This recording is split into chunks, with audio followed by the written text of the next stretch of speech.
get me down again. Welcome back to Regal Autosport. I've taken over the reins from Ash this morning, and we're here with Baggsy, professional drift driver, international celebrity, monster athlete, and we've got two E92 M3s. We love these cars. Baggsy, what are you using them for? So we just signed a partnership with Goodwood Motor Circuit to offer a drift experience as part of their corporate experiences down at Goodwood. So. Yep. After having a chat with you guys and a couple of my friends, we decided to go with the E92 M3 platform. I feel like they're a pretty good car for going and having a little bit of fun with. They're pretty good out the box. European muscle cars, basically. So yeah, a lot of my friends use them to go and have some fun with. Yeah. So we just figured that these were, a good car to start with. Both manual. Both manual E92 M3s. Both. Probably had quite hard lives, I imagine. Gonna have a harder life. Yeah, now they're not going to get any easier. But yeah, we wanted to bring them down here to you guys today, obviously, to show them to you guys and get some very essential upgrades done. Yep. So these are going to have a really hard life on circuit with Baggsy at the wheel. So we know that they need cooling upgrades, so we're going to fit the full CSF cooling package to them. That is the engine oil cooler, the radiator, DCT cooler, and obviously the power steering cooler as well. So let's get to it.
Okay, so we've removed all of the factory components and we've got all the CSF components here as well. I'm just going to talk you through the differences between OE and CSF. So just as a reminder, we've got the power steering cooler, got the engine oil cooler, we've got the gearbox cooler, and then we've got the engine water radiator. So starting off at the power steering cooler, on these cars, they've obviously got hydraulic power steering. So as the steering is used, it will heat up over use. And a common complaint on these cars is that the power steering fluid will essentially boil and come out of the reservoir.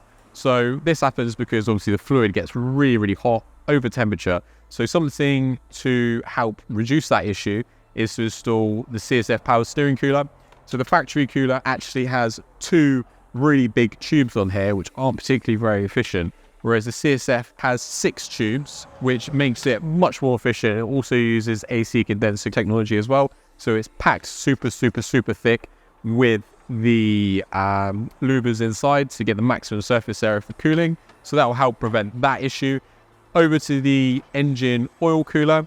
So the engine oil cooler on these cars is fitted down low right at the front of the vehicle, so it's right in the debris field. So over time, all of these fins will sort of like become bent and will reduce the cooling performance.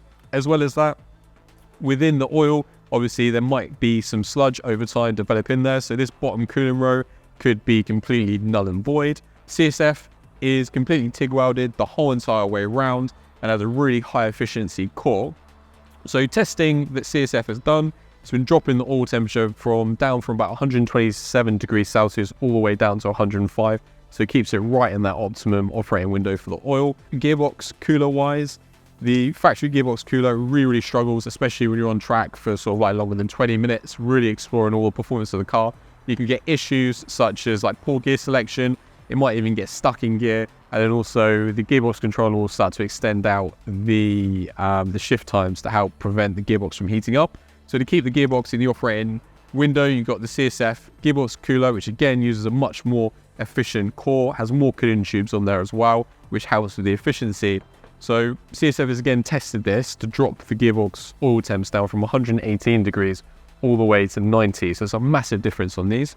And then we have the OE water radiator versus the CSF.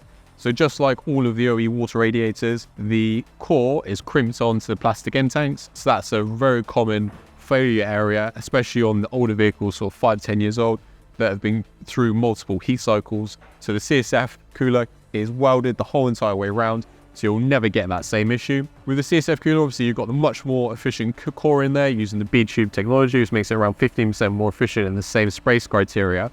And then also with the CSF radiators, triple pass. So the coolant will come in, it will go over one side, over the other, and then back out at the bottom. So it's a triple pass, so the coolant will make sure it's used all of the surface area of the radiator, and it makes such a big difference on the water temperature.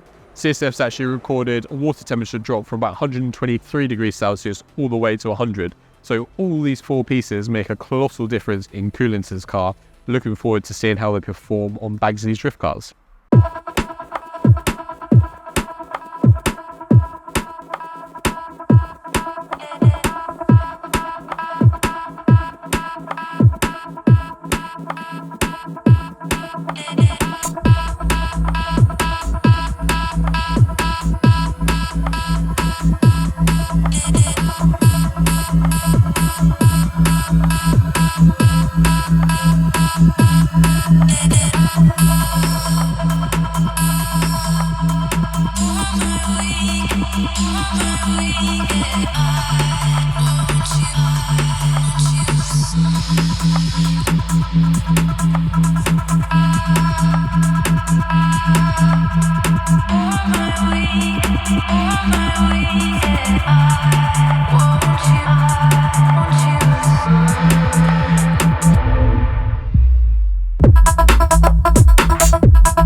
Okay, so that is the 4-piece CSF coolant package fitted to the E92 M3. So you can see the CSF all cooler down here.